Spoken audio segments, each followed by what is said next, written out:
One of Galesburg's most well-known and respected fine dining establishments is undergoing some exciting changes. Tabitha and Eric Sundberg have leased a Packinghouse restaurant in downtown Galesburg since October of 2018, but this past December, the couple purchased both the business and the building from longtime owner Jay Matson. One of the many exciting changes happening at the Packinghouse is a new partnership that will see the well-known Chef Bart Smith leading the kitchen staff. And that will eventually, I believe, result in a new menu. Tabitha and Chef Bart join me today to talk about the Packinghouse. Tabitha and Bart, welcome to Galesburg In Focus. Thanks for having us. We appreciate it. Yeah, Thank you. Welcome. So before we dig into the changes, let's talk a little bit about the past. Tabitha, can you give us a little history about the Packinghouse, both the building and the restaurant? Sure. The building, I'm not positive on the date. I want to say it's 8. I'll have to look and let you know. I think I looked it up in an article, maybe in 1912. Yes, that's exactly right. 1912, it became Swift and Company, a meat packing facility. It's just a big giant cooler. It wasn't a kill floor or anything like that. It was just they stored meat there. Mm-hmm. In 1979, Jay and Mary Matson purchased the building and gutted it out and created a restaurant, which we all know now as the Packinghouse. Yeah. And from what I read, it remained a packing company until 1976. Yes. So, Oh, interesting. yeah, I did not know not that long ago. Yeah. So, I was going to say, for both of you, what's your earliest memory of the Packinghouse? For me, it was always celebrations, birthdays, holidays, our family get-togethers. Mm-hmm. Everybody would meet at the Packinghouse, and it was a place to go to celebrate. Yeah, it was. Yeah. How about you, Bart? Probably college in the middle 80s, I'm guessing, going Okay. there. What was the occasions? Just special occasions or? Yes, birthdays, because everybody, got the free birthdays, so go Yeah. there Yeah. for that. Okay. So Tabitha, this past December, you and Eric purchased the business and the building after leasing them. What led to that decision? A lot of hard work, and we put into the building, and walking away from it just didn't seem like an answer. Mm-hmm. So Jay was wanting to get rid of the building, so it was either buy the building or move on, and we made the decision to buy. Yeah. So, so you've leased it since 2018. Mm-hmm. So, what's kind of the difference? Obviously, you're owners now, but what's kind of the difference now? What did you do as when you were leasing as compared to now? Well, you feel more like, I guess I felt more like I just was managing the restaurant for Jay Matson at that point. Yeah. For those 5 years. Not, I mean, it was my business, but more so it felt like it was his too. Yeah. So now it feels more mine, more personal, I guess. Yeah. Yeah. So the first thing that dedicated fans are going to ask of the Packinghouse, are you keeping the salad bar and cinnamon rolls? Salad bar, yes. Cinnamon rolls have been kind of a something we've been tossing around for a long time. Mm-hmm. There's definitely going to be some changes with the cinnamon rolls, just not positive what. Okay. How about the salad bar? Will that kind of remain the same? So, my background is more, I had a personal chef business at the beach where I did fresh, local, organic food. So we're going to switch it up a little bit, kind of rotate things, especially when it comes to springtime, summertime, when I'm dealing with some local farmers and getting local produce. So we're going to change it up a little bit once I get my grasp on the salad bar. I'm kind of, this is the start of my second week, so Yeah. still trying to fill everything out. Yeah. So But there's definitely going to be some changes for sure. So you're not really used to a salad bar? I mean, what? Never worked at a place that had a salad bar. Okay. So like, any examples of things you can maybe envision that might be on a salad bar that people aren't used to? Not right now, but just looking for some fresher items. Maybe a few different recipes that I've done in the past. Like when we opened Craft Butcher and Deli, we made everything from scratch Right. there. So maybe incorporate some of those things I had on there. For instance, maybe like a Brussels sprout slaw, maybe a fennel slaw, just different things that, out of the ordinary that you might not always see on a typical salad bar. Okay. But more concentrated on fresh produce, fresh items, and buying and stuff. So Okay. How about Tabitha, what's your vision now for the Packing House that it's officially yours? What are some of the changes that you're making now, and maybe, what do you see down the road? We are incorporating a new menu. We are talking about putting on like a back patio, like outdoor dining. Mm-hmm. We've talked about maybe a rooftop bar down wow. the road. Lots of stuff. Yeah. How about right off the bat? I think you've changed your days of operation, maybe. Okay. Yep, we've changed our hours of operation. We were closed Mondays, Tuesdays. We're currently open. We reopened on Mondays, and we're currently closed Tuesdays, but open the rest of the week. Okay. What led to that decision? The winter's finally coming to a close, and we've gained a full staff at this point. Prior to we were struggling a little bit with staff wise, so. Okay. This is Jay Redfern. I'm talking to Tabitha Sundberg, owner of the Packing House here in Galesburg, along with its new chef, Bart Smith. So, Bart, I believe maybe earlier in your career, you worked at the Packing House. For a very short time. Okay, and then you went on to, as you Then mentioned. I went to In Season. In Season, was yeah. a chef there till I moved to Florida and had my personal chef business. Moved back. Was approached by Ryan Cardwell from Iron Spike. We purchased Shea Willie's from Bill and Brenda. Opened the Butcher and Deli, then Mark Klein bought in, and that's when we switched to craft and a little more fine dining at that point. Okay. Yeah, I was gonna ask you, tell us about your background a little bit. Your journey from, I believe you're from Abington to. I'm from Abington. So Abington to a well-known chef. I mean, what kind of spurred that? Well, it's been an interesting. I'm almost 58 now, so it's been an interesting journey throughout my life. I went to school at Monmouth College to play football for Coach Kane. Okay. I'm sure everybody knows Coach Kane in town. So I wanted to be a football coach growing up, and was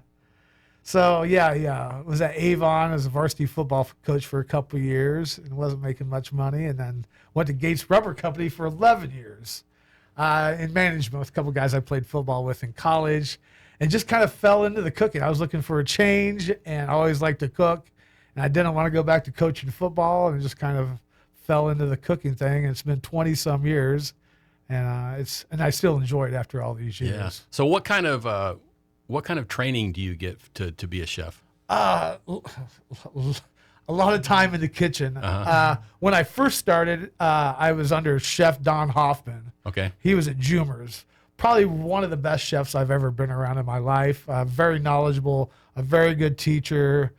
And then I think, just grinding away every day. At that beach where I lived on 30A, there was a ton of great chefs down there. They didn't allow fast food restaurants or corporate chain restaurants, so I got to know a lot of chefs. Emerald Lagasse went to my girlfriend's Montessori school, so I got to know Emerald. I did a couple of events with him. But just being around a lot of chefs, working and honing my craft over a 20-some year period. Okay. What would you say the first dish you learned to make really well? First dish I learned to make very well. Boy, that's going back a ways. I can't even tell you, to tell you the truth. It's been so long ago. The only thing that comes to mind, and it's not even a dish, and I still use it 20-some years after I was under Chef Don, his onion marmalade. Okay. So, and it's basically onions you sweat down with apple cider vinegar, brown sugar, and a little bit of crushed red pepper flake. Okay. But I can't remember, truthfully, the first dish, because it's been so long ago, I guess. Would you say you have a signature dish? I would not say I have a signature dish. I try to do, get good product, do everything from scratch. And I think that's when the light bulb went off for me when I, opened In Season. We had 7 acres out there, so we grew, a lot of our food. We canned a lot of our food. We processed a lot of our food. We had 250 blueberry plants. We had an orchard. So everything was right there. We bought most of our meat locally, if not all of it. And just seeing how fresh produce and better quality meats, how much of a difference that it made with, the product, the end product, when you're dealing with stuff that you picked that day or maybe a couple days out. It speaks volumes for your food. And you don't have to use a lot of ingredients. You kind of keep it simple. Mm-hmm. You don't have to add a lot of stuff to kind of mask some things to make it taste good. Okay. What would you say your vision is for the menu at the Packing House? I mean, how much of a balance is it you don't want to drift away from what kind No. of got you there, but then you want to try new things. Absolutely. And I think it's going to be one of those things we fill out. I'm going to keep a few of the items that's been on there, and just make everything just a little bit better. Try to get more local stuff in, a better product, and we're going to experiment. And that's the great thing about going to work with Tabitha and Eric. We have the freedom. If something's not working, we can change it. It's not like being at a corporate restaurant where here's the menu you have to do. If look, if it doesn't sell good or we have complaints, we want to see this. We have that ability to change it up very quickly. How would you describe your menu now, and maybe what you want to see? I mean, obviously, you've kind of always been known for prime rib and kind of fine dining. We'll keep the prime rib. I got some steak options, some different sandwiches. I'm trying to put on sandwiches that you can't get anywhere else. For instance, I'm going to go back to it's an old classic Monte Cristo. It's basically a ham sandwich with Gruyere, raspberry jam. It's dunked in a French toast batter, served like that. I've got call it the hot mess. It's a fried chicken sandwich with hot honey, a dill ranch, homemade pickles on brioche bread. We're doing a Juicy Lucy, if people are familiar with that. It's out of Minneapolis. It's a stuffed burger. So I'm a little afraid of the copyright infringements. So I'm going to call it a Juicy Jones after a girl that worked for me at Kraft. So we did the Juicy Jones instead of the Juicy Lucy. Just a few different items that not everybody else does. Try to get better meat. Cut all our meat from scratch, and just kind of try to bring it up to a different level. Okay. How about you, Tabitha? How do you see the menu evolving? I think we're just making it adding a little spice to it. Maybe you would say, changing things around, just making things a little different than what you see from normal day to day. Yeah. What do you think are some of your most popular items now? The salad bar and burgers, steaks. I mean, you see a little bit of everything, but I would have to say that burgers and steaks are probably the most popular. Okay. This is Jay Redfern. I'm talking to the Packinghouse restaurant. Tabitha and Eric Sundberg are the owners, and its new chef is Bart Smith. So I kind of mentioned this earlier. You can't go to the Packinghouse without having a cinnamon roll or two. But so kind of talk about, what's your vision for cinnamon rolls, and maybe the history of it. Is it not going to be maybe going on or what?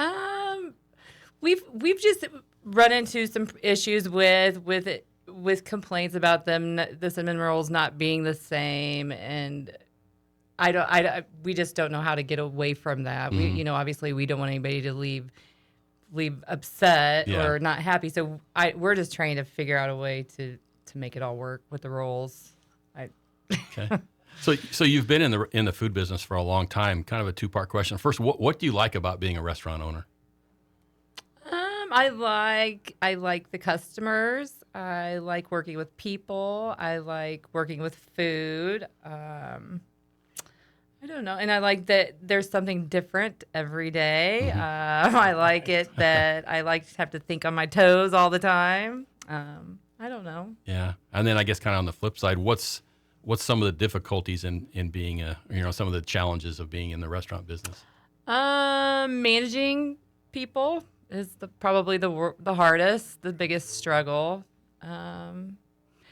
Also, the building is very, very old, so there's at least a couple issues a week as far as maintenance goes. But outside of that, that's the biggest struggles. I guess this can be for both of you, but what do you see the future of restaurants, not just for the Packinghouse, but in general? I think COVID kind of changed some things maybe, but what do you see as the future of restaurants? I don't, I think it's going to be, pretty much the same. With pre-COVID things were a lot different. Then you had the chain issues with trying to get product in. And then, during COVID, I was the owner at Kraft at the time. And, prices just went up extraordinarily large. The prices always go up. But it seems like they went up so much, but they really haven't came back down. So it's a difficult balancing act, now that, and we want to pay employees well. And, and the price of food, you have to charge more money for the product, and that has to be passed down to the customer. So it's a difficult balance of trying to figure out, okay, minimum wage went up, food prices are going up, and just trying to really, at the end of the day, make a little bit of money for yourself. Right. Yeah. Really. And it's difficult. There's not much margins in food as it is, and so it's, I don't see restaurants changing that much. How about people's dining habits? I mean, are people going out to eat as much, do you think? I mean, you can get carry out or there's different options, drive through, but I mean, are people actually going to sit down restaurants as much, do you think? I do. I think over the past year we've seen an influx of more people getting out and about. For a while, it seemed that people stopped going out. Yeah, like the very end of COVID, and the very beginning after COVID was over, at Kraft, it was touch and go. And then I think some of that apprehension, I guess, is the word I'm going to use, of going out in public and being around people. We see, a really good year, shortly after, COVID got over. So, and I think people still like to go out. I do too. I think that, we can't sit at home forever. So I do think people are getting out more and more. And I think that more and more people are traveling to Galesburg. We see so many people from out of town, like surrounding areas. So it's promising. Yeah. How about, how would you describe the restaurant scene in Galesburg? There's a lot of them. It's good. I think it's good. There's a lot of diversity. I think that the restaurant owners about town are starting to work together more and more. I don't know. I think I don't have really anything negative to say about it. Absolutely not. Yeah. I didn't know if everybody kind of works together or is there a good variety? It seems to me that everybody is getting to where they're working together more and more. It's pretty neat, really. Yeah. How about you mentioned when we first started about maybe the possibility of an outdoor, garden or maybe a rooftop garden. Kind of what's your vision for those? How would those work, do you think? I think that they would both be really, really nice. The roof has a beautiful view, but there would be a lot of work that goes along with it. Yeah. So obviously the back patio would be the more uncostly or whatever. But I'm sorry, I forgot what you were asking. But as far as so what would those bring to the restaurant, do you think, as far as and what kind of space do you have maybe to the lower level to have an outdoor patio? So we have exit. We have a spot in the very back that we could put like a smaller patio, and I think that it would be nice. You're sitting out in the back, and there's and increases seatage. We built that patio out back of Kraft and had the retractable roof, and it added 40 more seats to the restaurant. So you're able to bring in more people. And people love to sit outside and dine when it's nice out. Look at Phil. Phil's had that little garden there for how many years? And it's full during the summer. So, it's just another option for people that don't want to go into a restaurant and have the ability to sit outside when it's nice and have a nice meal. Sure. Maybe a couple cocktails. So I think it's a win-win situation for everybody. Yeah. How about season? Does it? Do you find yourselves busier or less busy during certain seasons? Oh, absolutely. Yeah. Sure. January, February in Galesburg is really slow. Yeah, it's those and are it starts definitely picking the worst. up. You'll get Valentine's Day, which is good. Then you have St. Patty's Day. Then it starts getting nice. Then you have all the graduations, and then summertime, and then you have Knox come back in school, and they have homecoming. Yeah. Family weekend, all the football games, basketball games, volleyball games. So that brings an influx of people. The parents mostly that come in town for the kids. So yeah, Christmas is usually pretty good around here because you have Christmas parties and everybody's out in a joyous mood, spending money, and then at the end, Christmas time at the Packinghouse is always it kind of just shuts off. And so do you think the January, February slowness is that combination of weather and just people after the holidays just kind of just regrouping and money, and then everybody diets and changes their life, New Year's resolutions, right? Yeah.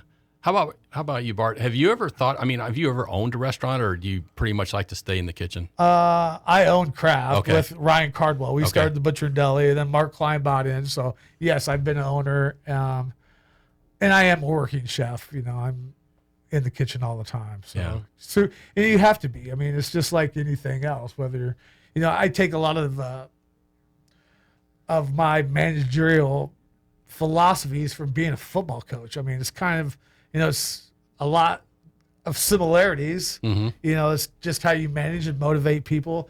And like I was telling those guys, I mean, you have to, if you're going to manage people or coach people, like I call it, you have to be there. You have to coach all the time, and you have to be around and train people all the time. And so, how did the partnership kind of come about? From a mutual friend. Okay.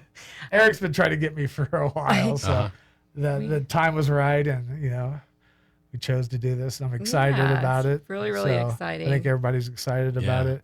The staff seems to be excited. I've already have a menu kind of pre-planned that I'm working on, and so we're starting to run some features coming up in the next couple of weeks of stuff that is going to be on the menu to kind of give you guys an idea of the direction we're going with the menu. So, when do you think you might have the new menu? I'm hoping within the next month. So pretty quickly. Yeah. So we're running through some product that's been in the restaurant already, trying to dwindle that down. And at the same token, I'm starting to order stuff in. Going to start doing features with the new stuff that's on the menu. So in the next 3 weeks, I'm hoping that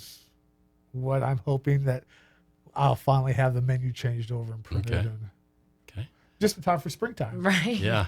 Perfect time. Do you find yourself like changing the menu seasonally? Do you think? I mean, are there? Absolutely. So, and I would like to change the menu at least a couple times a year. Just take a few things off, like the winter thing. Like for instance, pot roast. I don't think most people don't want pot in the middle of roast July in the or winter. something. So it's hot in the summer, so you kind of change things up, and then with trying to do more seasonal stuff.